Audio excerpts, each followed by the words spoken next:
Hey guys, let's get more news about Dallas, but first, don't forget to subscribe and leave your like. Dallas Cowboys get good news ahead of Bengals matchup. The Dallas Cowboys are getting a boost of confidence just in time for their matchup against the Cincinnati Bengals. The Dallas Cowboys are welcoming some good news, as the 5-7 team heads into their Monday Night Football game against the Cincinnati Bengals on Monday, December 9th. They've won the past two of their games with quarterback Cooper Rush playing for an injured Dak Prescott, but they have some work to do if they want to get into the wild card playoffs. Thankfully, the Cowboys are getting some positive news this week, and it could give them a confidence boost going into their Bengals matchup. Heading into the latter part of their season, some NFL experts and analysts are praising the Cowboys for a turnaround with their defense. The Dallas Cowboys defense is not perfect, but it is certainly better than it was at the start of the season, Todd Archer of ESPN stated in a December 2nd feature about the Cowboys' improved defense.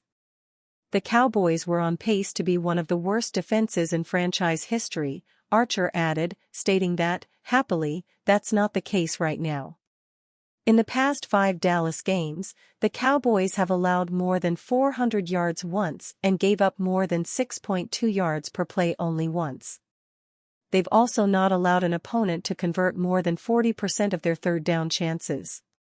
All in all, stats are up, and the defense is looking stronger. Having edge rusher Micah Parsons back has been a major help. Archer says the improved defense might be a Parsons effect. After missing 4 games with a high left ankle sprain, Parsons has played in the past 4 games and has 5.5 sacks, Archer added. Parsons also leads the Cowboys with 6.5 sacks, even though he's missed 17 quarters of playtime due to injury.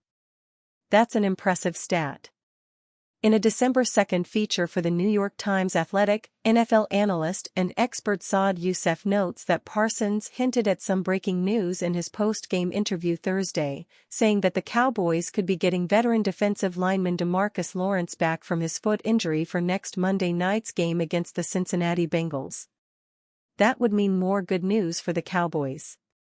Lawrence hasn't played since Week 4 against the Giants, so having him back in the fold could be a significant plus.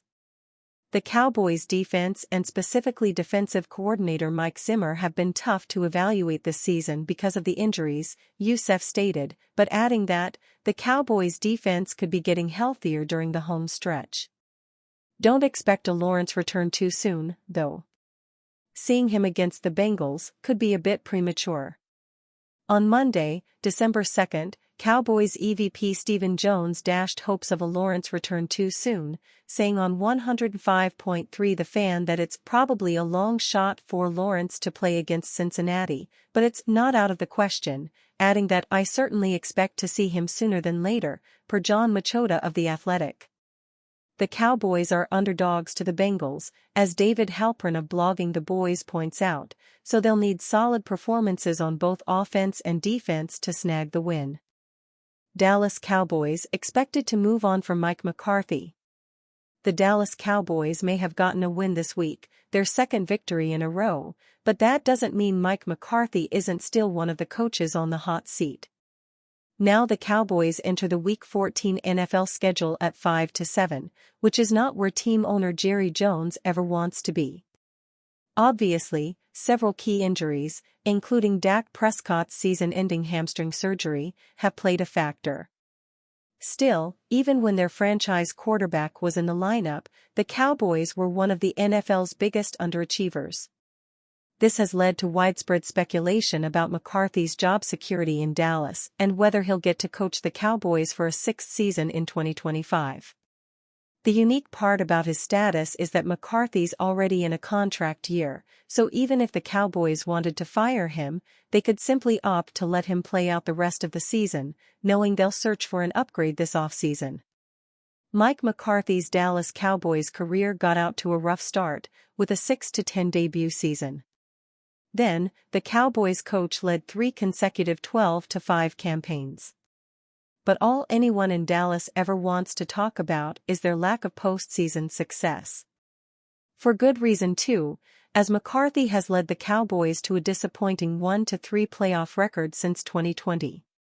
Yet, Jerry Jones has spoken glowingly about his head coach, even this season. So, would the Cowboys really move on from McCarthy after one bad year, after 3 positive ones? ESPN's Dan Graziano believes McCarthy's days in Dallas are numbered, suggesting that the Cowboys will likely move on this offseason.